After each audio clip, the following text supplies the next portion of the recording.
Welcome back to another episode of Light Beer, Dark Money. I'm Sean Noble. And I am Chris Clements. And here Good we morning. are. How are you? I'm dragging. You're tired. I am tired. You had some excitement last night. Oh, my goodness. I had this really impulsive thought yesterday morning. I woke up. Actually, it started the night before when I saw that the Eagles were playing down at the Footprint Center. And I realized that I've gone through my entire life and I had not seen the Eagles live. That's pretty remarkable. Even when Glenn Fry was live.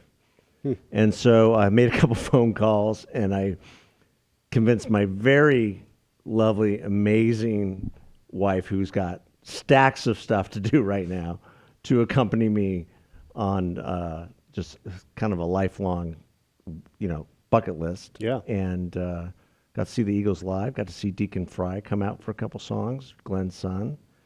And no politics. Don Henley is not a right winger by any stretch of the imagination. Nope. This is a group that supported Alan Cranston for Senate for years, and Joe Walsh even ran for president back in the 70s. But you know what? You have to give Mr. Henley credit. He still has the pipes at the ripe old age of 75, can still drum very, very well. But the hero of the evening, bar none, was Joe Walsh. Really? Who, for all intents and purposes, can barely talk. But he can play the guitar, and his voice still sounds great, and it was fun to watch. Because life's been good to me so far, and that was an amazing thing. And yet they're all like 75. Vince Gill is 68. Now, he looks a little worse for wear. And the youngest guy on stage was Deacon Fry. He's like 28, maybe 30. And he's had some health issues, and so he's cut back on his stage presence, but he comes out for 3 or 4 songs to sing, some of his dad's songs, which has got to be hard. Yeah. He was on tour with them for like 4.5 years, and started having some health issues. And I can't imagine. I mean, having lost my own dad, and we've talked about it on the podcast, at around the same age, 24, 25, then he jumps right into the family business, touring with really the most iconic American band ever, easily. The largest selling American band ever. Are they? Yeah, they are. Right up there with Michael Jackson as in terms of gold records and all that stuff are the Eagles. Interesting. And so that was good to see, and Joe Walsh was pretty amazing, pretty incredible. Good. But it's what's interesting about that they're 75, and how many different farewell tours have they done, and they're still going. Yeah, I didn't realize that they were still going. Yeah. I haven't been paying attention. Unlike our fair president who can barely walk up a flight of stairs. Well, he is 5 years older than these guys. Well, but still, it's kind of frightening, right? I mean, one of the articles today in National Review, one of the lead articles by Jim Garrity, Biden's age can no longer be ignored by Democratic elites. On the menu today, it says, a new poll shows that 68% of Americans think that President Biden is too old for another term. Imagine that. Not shocking. Actually, the surprising thing is it's 68%, not higher. Yeah, well, I mean, if it's a blended poll, you have to think that Democrats must think that he's doing just a tremendous job reading from the teleprompter. But a lot of, there is, the discussion about his age is not going away. In part because he's not getting any younger. No. Time marches on, right? So the challenge for them is going to be because he's likely to announce soon. Yeah. I mean, it's getting closer. They're dropping hints here and there. It's basically he's running. It's just they have to set up, when they're going to formally announce and where. But I'm telling you, there's a lot of Democrats in the establishment who don't like this idea. Oh, especially because if Trump ends up not being the Republican nominee, that's a real problem for the Democrats. Because Biden against anybody but Trump probably loses. Well, you can't imagine that he would actually run if Trump loses. I mean, if he thinks that Trump's going to lose, that he's going to put himself out there. I mean, one of the other points that the article makes is Joe Biden's closest advisors have spent months preparing for him to formally announce his reelection campaign, but With the president still not ready to make the plunge, a sense of doubt is creeping into conversations around 2024. What if he decides not to? I just can't believe that he makes it to 2024. Well- because cognitively, as we talked about ad nauseum here, it's not getting any better. It's getting much, much worse. Well, it's actually, I will say he has declined slower than I had anticipated 2 years ago. Really? I do, yeah. Well, because of your experience Yeah. with your Yeah. own father, of course. So I'm not going to say that he won't make it. I think one of the challenges they have is this Trump issue. And, we have said on this podcast, Trump should not run. Should not run. Well, I think by all indications, his family would even agree with you. Well, given how little they a lot are of reports. engaged, right? Well, a lot of reports are that they are not in favor of this course of action. Shocking, right? Yeah, his kids have advised him against it. His daughter, his wife, and he hasn't really been out there running. I think that he got laudits for last week, going to Ohio and passing East out Trump Palestine. water, East Palestine, when the president would not, refuses to. And Pete Buttigieg finally went after Trump went because he was shamed into it. But the laudits were, this is Trump being Trump. This is what got him the election in 2016. Going to the people, being self-effacing. He went to a McDonald's. One of the cool lines that he says, "I know this menu better than all of you. Let me order for you," which that's true. It's true, but that is what he did a lot in 2016, and he was not able to do for various reasons because of COVID and I think just because of circumstances in 2020. He was not that man of the people, even though he's Trump, which is a multi-billionaire. But when he shows up in his red hat and his blazer and his white shirt and his khakis and his tennis shoes, and he just mingles with everybody, that is very, very effective in terms of campaigning. Yeah. The question is whether or not he's got the ability to do that enough. Well, there's all kinds of questions. Is there still enough of a base to get him the nomination? The answer is probably yes, if there are 10 people in the race. If this is 2016 all over again, this is probably his to lose. So it'll be interesting to see. So far we just have Nikki Haley is officially in. We've talked about that. And we already have a debate scheduled for August. Is that correct? Yes. Yeah, first debate's in August. Yeah, so And they haven't said what the parameters are, what would qualify you for the debate stage. But so you have to imagine that obviously before August, you'll have people like Tim Scott and Ron DeSantis and Mike Pompeo and Mike Pence, and it's going to be a crowded field all over again. A bunch of more, potentially a bunch more. Yeah. Jump in. Oh, we do have another one. It's this tech billionaire, right? Oh yeah. Which is, I had never his heard name? of him Oh, he's been on some before. of the talk shows I and don't. stuff. I don't watch TV, But- so that's probably why I've never heard of him. What's But his name? what is his name? It's like Vivek he's from Ohio Yeah, originally. but he's jumped in. Yeah. Ramaswamy, is that right? No. Is it? Yeah, something like that. Anyway, it shows you how much we've been following what he's doing, which is that should tell you something. He wrote a book called Woke Incorporated, I believe. Vivek Ramaswamy. Ramaswamy. Yeah. So you're right. that's was his claim to fame in terms of calling out corporations and institutions that have gone completely, woke and off the deep end in terms of social policy. Yeah, so he announced within the last week or so, right? Well, the 21st of February, so more than a week ago. Yeah. Multimillionaire biotech and entrepreneur. How old is this kid? I'm guessing he's not even 40. But I don't know.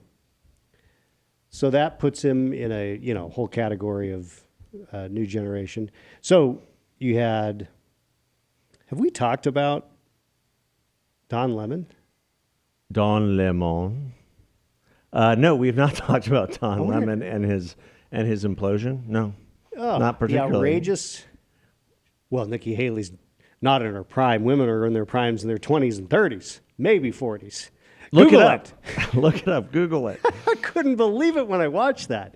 This is a guy who's supposed to be like, I mean, but he's already been demoted to that morning show, and doing it with two women that he did not respect. Well, he clearly doesn't respect them. I mean, and doesn't respect women in general, obviously. Apparently. And so I think he's, and now he's going to retraining. Sensitivity training, which is sort of just a little slap on the wrist. Be sensitive, Don. Yeah. Be sensitive. Anybody else would have been fired.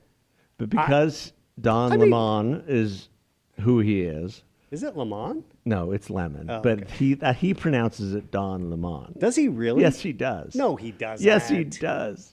He does. Yeah. Wow. Lemon. Yeah. So he's part of the, Is he French? No, he's just really sour. That's all. But yeah, he attacked Nikki Haley, and can you imagine anybody saying the same thing with Hillary Clinton in 2015, 2016? Oh my gosh, conservative the world would liberal, have absolutely kaboom, exploded. Yeah, kaboom, Exploded. Rico, kaboom. Well, and speaking of, has Hillary weighed in on this? No. Against Lemon? No, I don't believe so. But I mean, it's just outrageous. Nikki Haley rightfully attacked him completely, but guess what? Got a lot of people on the left on her side. Yeah, women of both left and right. She's only 51. Yeah, right? she's pretty young, and he still didn't clarify what he meant. Like, what do you mean exactly? He did need to clarify. He meant what he said. Not in her prime. Women are not in their prime after their 20s, 30s, and maybe 40s. Because he Googled it. Google it. He Googled it. You can Google it and figure it out on your own. Oh my goodness. Oh my goodness. Well, gracious. I mean, that just shows how age and ageism in many of its forms is going to creep into this election, both on the Republican side because of Trump, and also a new generation that's coming up, and also on the Democrat side because of the stark issues of Joe Biden. Yeah. Cognitively, physically. I mean, if everything Nikki else. Haley is past her prime, narcotically, is that a word? I mean, Joe Biden is that a word? Can you look it up? Dead. If Nikki Haley's past her prime at 51, Joe Biden is dead by Don Lemon's theory. In that case, I can't argue with it. So I just couldn't believe. Well, I guess I could believe he said it, and then it just blew up the next day, and he went on vacation to Miami for 3 days. Gave a half. He didn't even give an apology. He called his comments unintelligent and irrelevant or something like that. Vivek Ramaswamy is 37 years old. Yeah. Well, more power to him. More power to him. He's 2 years beyond the cutoff of being qualified to run for president. Yeah. Or admit it, whatever. But we're going to enter the same problem that we had in 2015 if this continues, and that is, as more people enter the race on the Republican side, it absolutely benefits Donald Trump because his base is between 30 and 35%. It might not be that high. Well, it could be even lower, but the more even people, if it's 20, 25%. Right now, the only two people who are polling with any sort of dramatic effect within the field are Donald Trump and Ron DeSantis. Right. Everybody else is in single digits to, 0.0 digits. Yeah. The interesting thing, so I did an interview on Fox Sunday with a Democrat consultant back in 2015, before Donald Trump announced for president. Mm-hmm. So this was, probably February, March of 2015. At the time, there was a new poll out that showed Walker was in the lead with 15% of the vote. Jeb Bush was 12, and then various people.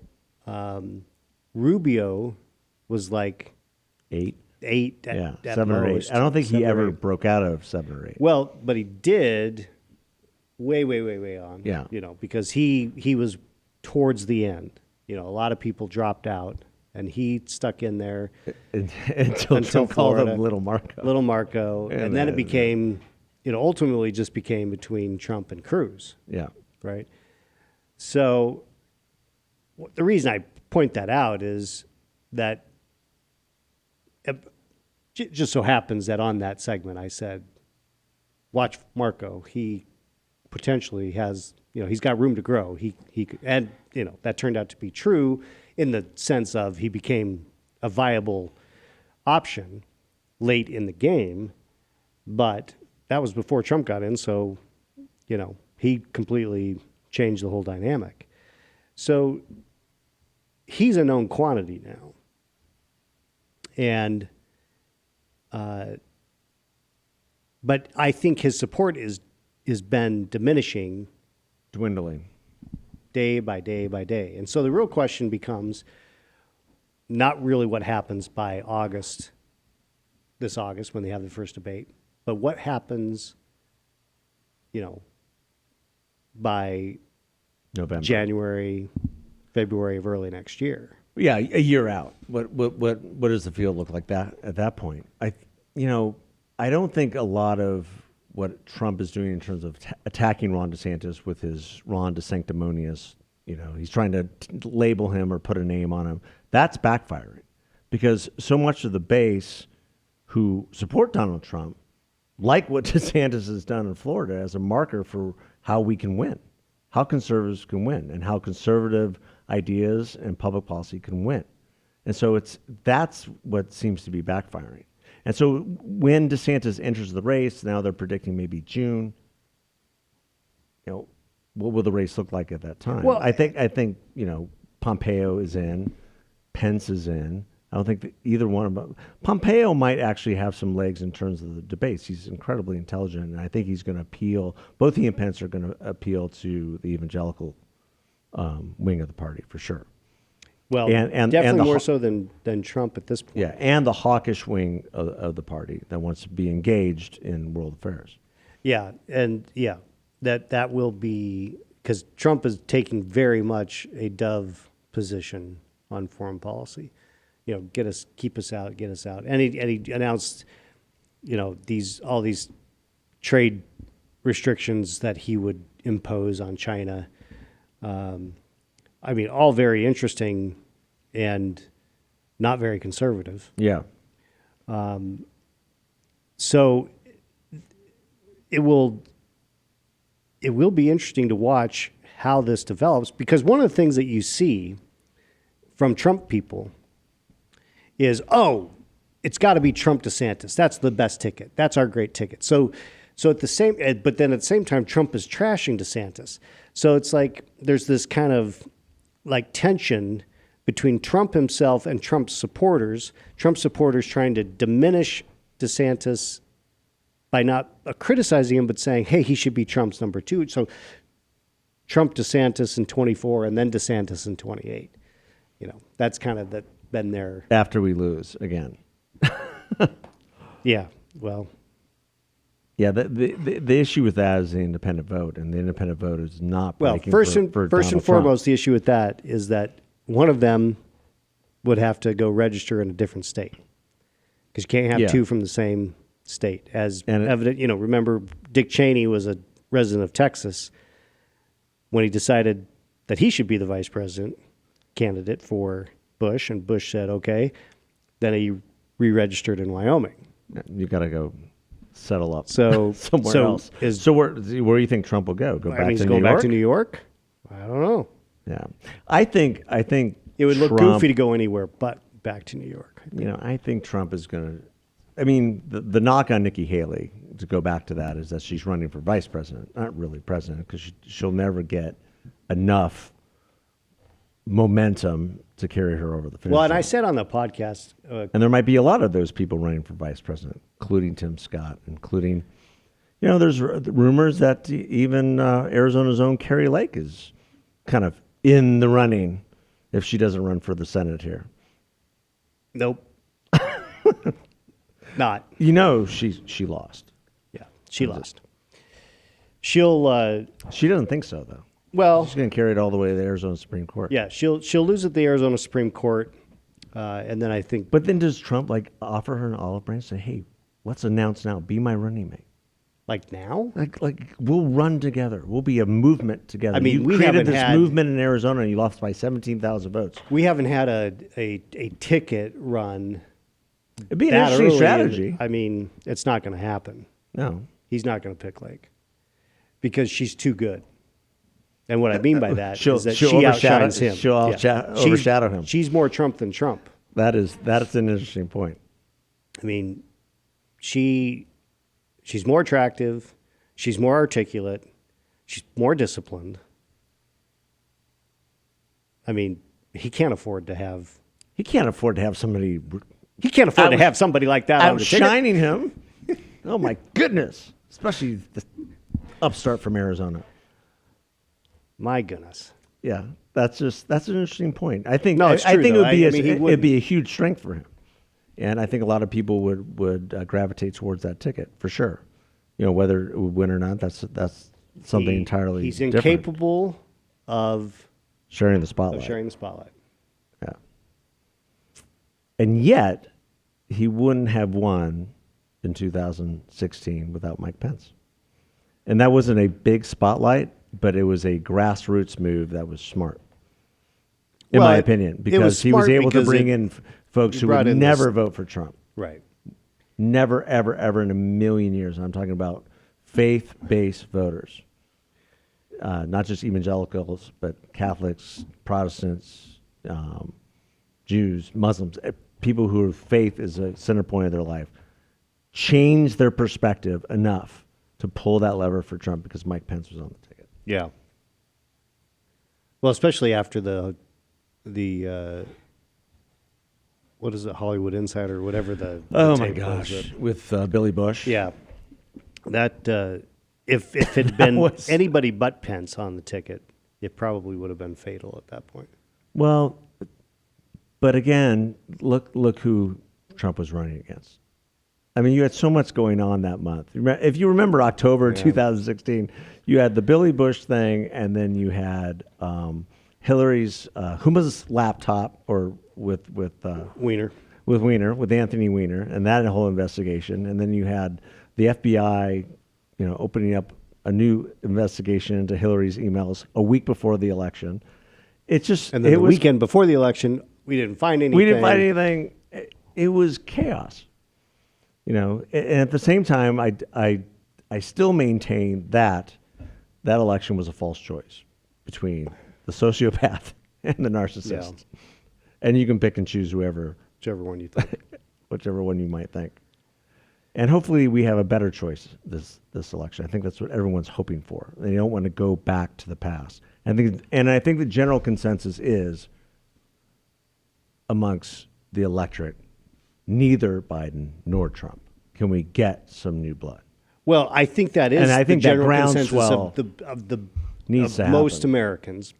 The problem is that they're not primary voters in the Democrat primary or the Republican primary in these particular states that matter. For the Democrats, it's now going to start with South Carolina, Yeah, South Carolina. Nevada. Those are two. Michigan. Those are the early states now. On the Republican side, it remains Iowa, New Hampshire, South Carolina. then South Carolina. So, yeah, it'll. I think it is, for the most part. If you ask the average American, they would say, "Yeah, we need to move on." I mean, we are far past the time that boomers should be in charge. Yes. Far past that time. Yes. We have some good, solid Generation X candidates I running. mean, even this millennial, Oh, Vivek. Vivek? Vivek. Vivek? Vivek. Yeah, somebody correct us. Vivek. Well, I mean, his book was, I'm a little bit familiar with the book, and he was one of the first ones to call out, the wokeism that was going on in corporate America, and what needed to be changed.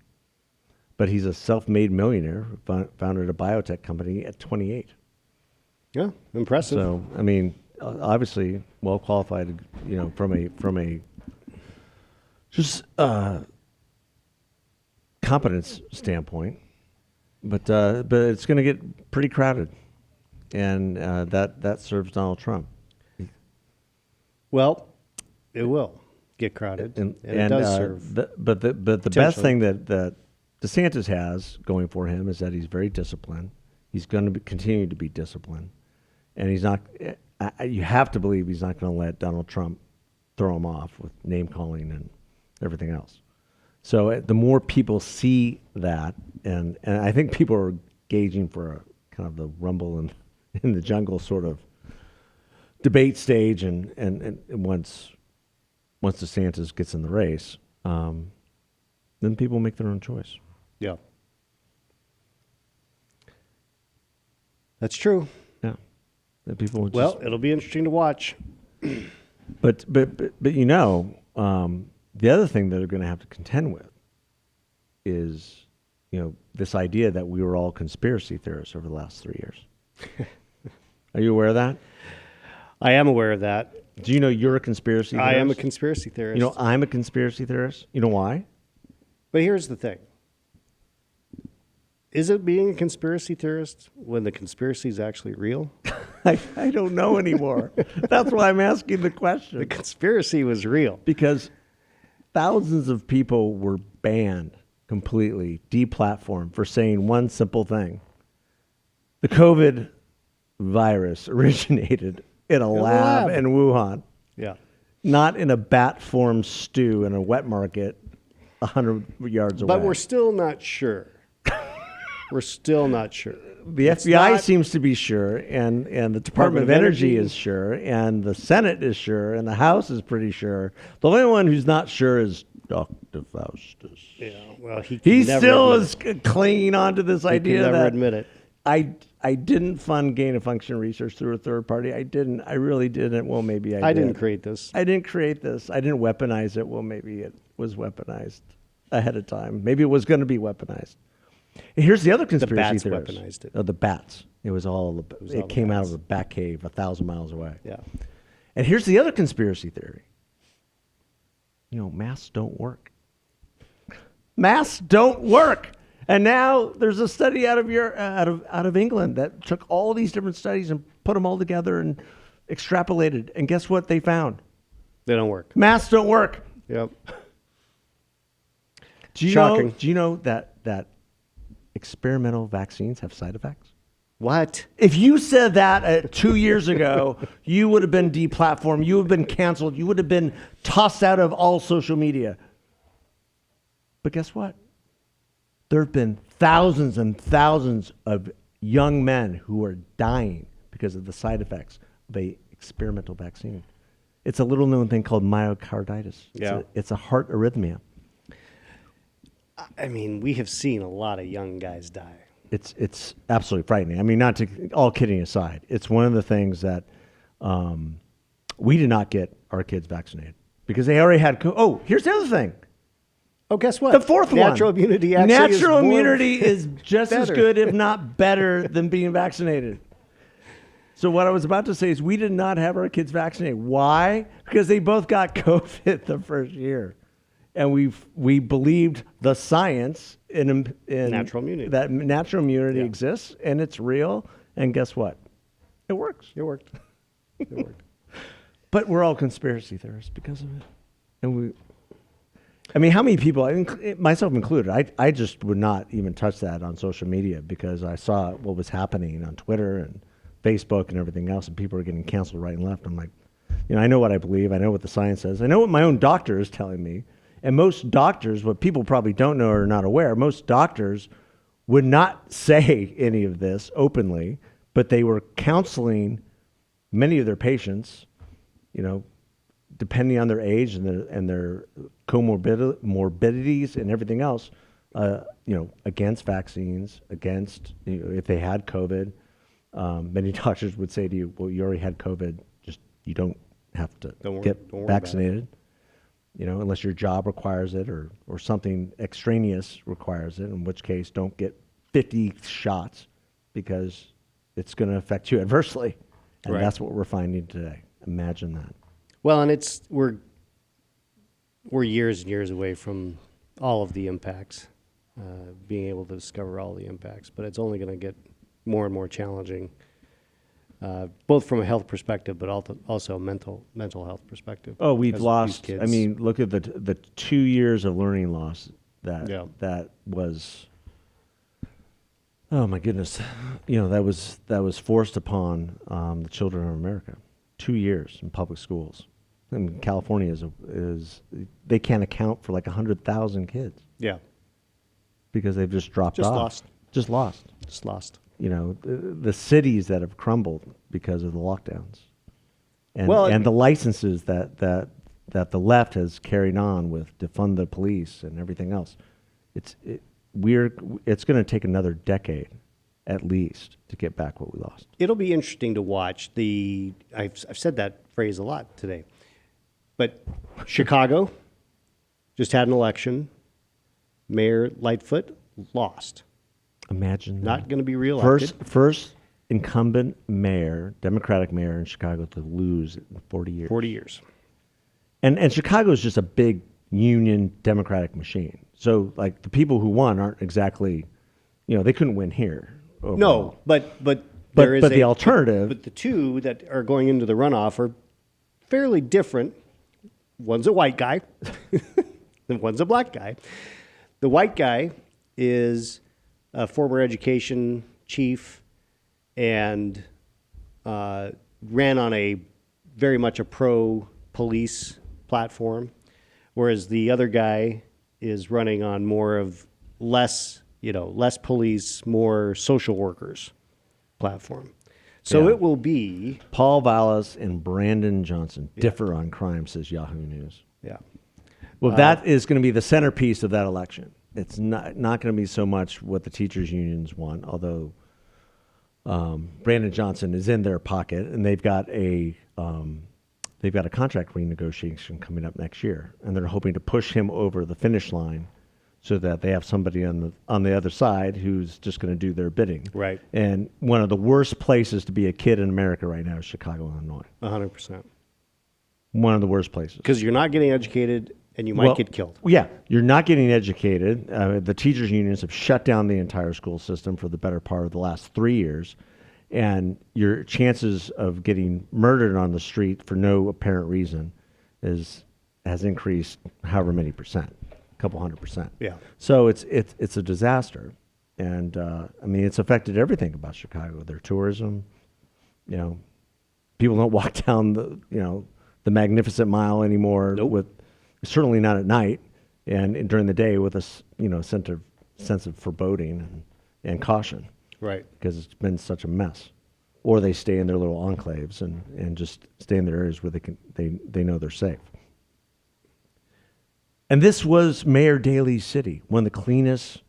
I mean, for whatever you think of the Daley family, that place ran. They were in operation. It was an iron-fisted, and they had the cops cranking. They had everything working. It was a clean city, and it was, for all intents and purposes, a safe city. And in the Well, last I decade think and a that- half, it's just become a Yeah, I think complete that the wasteland. riots in '68 at the Democrat convention kind of were the inflection point of like, we've got to fix this. Yeah. And it became, because it was Daley's dad at the time, and so they, then he took over. So that legacy was real. I mean, it was born out of a crisis. Yeah. And Rahm Emanuel was very similar in the way that he did it. And Rahm got cooperation and coordination with the police, where he clashes with the teachers' unions. Yeah. So you've got these two kind of diametrically opposed union forces, and yet what's going on in the schools is absolutely affecting what's going on in the streets. Sure. and the Or what's not going on. or in what's schools. not going what's not going on in schools. And so when you have kids who are failing miserably in their academic progress in a failing district, which is Chicago, or failing system, which is Chicago, that's spilling out to the streets of Chicago, which is then, the police are having to clean up. And the Right. police have been demoralized in Chicago, both from the standpoint of the mayor, Lori Lightfoot, and then also the DA. Yeah. It's just one big mess. And so a lot of these issues coming out of COVID, coming out of this administration, are going to be at the forefront of the next election. Crime, economic development, education, and there's going to be a definite choice. Yeah. A definite choice, and it's going to be emblematic in how cities are being run and how safe they are, and how states are growing or declining.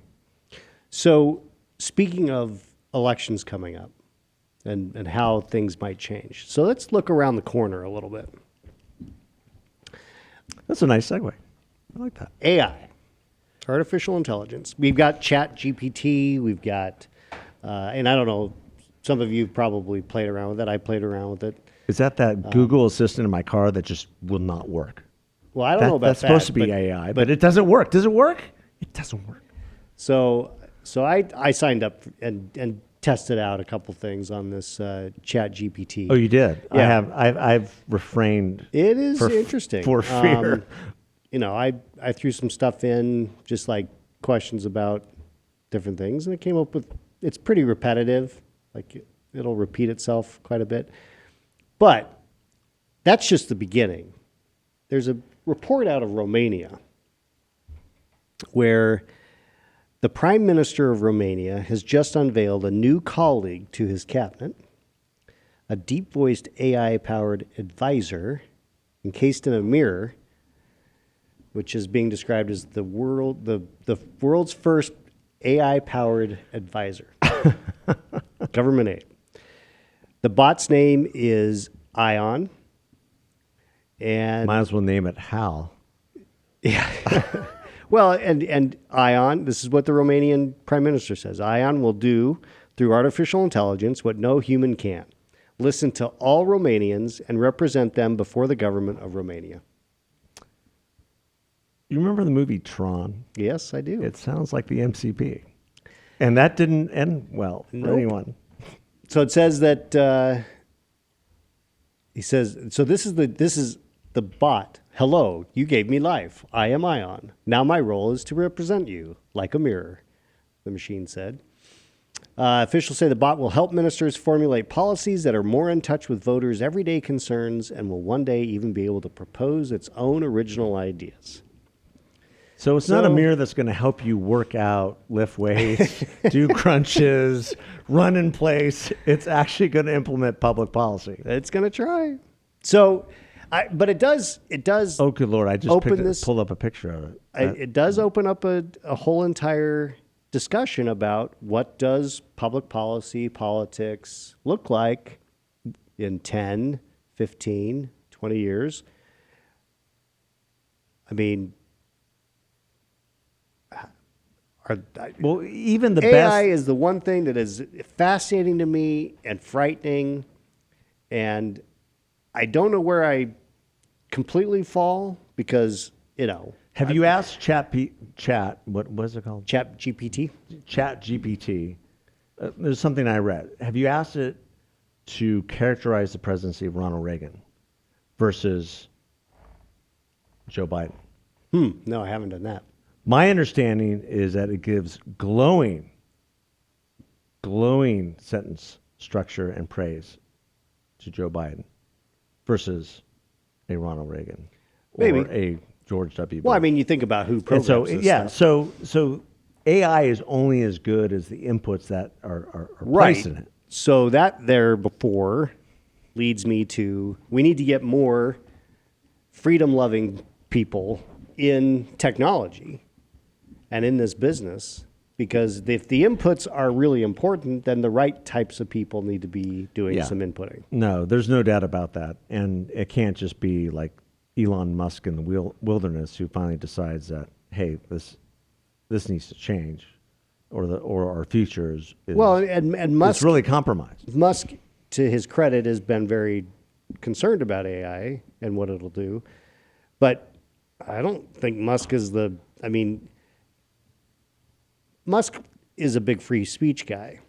He's not necessarily a true conservative. No. He's not a movement guy. No, but on the issue of free speech, on the issue of how AI can be developed proactively, I think he probably has a lot of good ideas.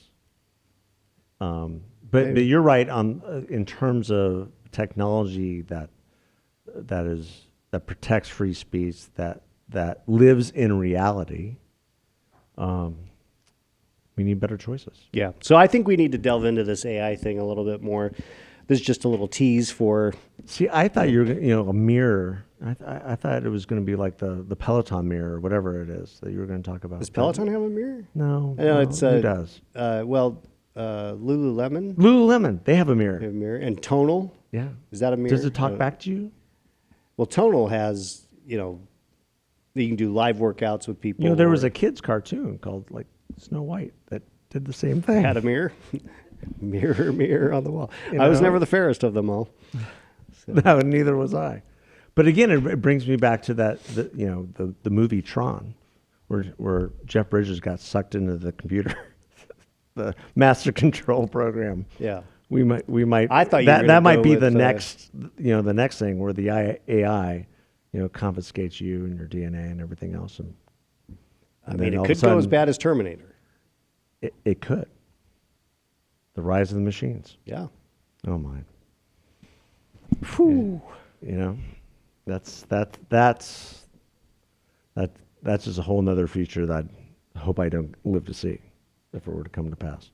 Well, I want to live a long time. So if it happens by the time I'm 100, I don't know. But look, we need to be talking about it because this stuff's going to happen fast. Well, and AI is part of our everyday life. Whether people recognize that that Alexa is sitting there on your kitchen counter and you're asking it to give you the weather.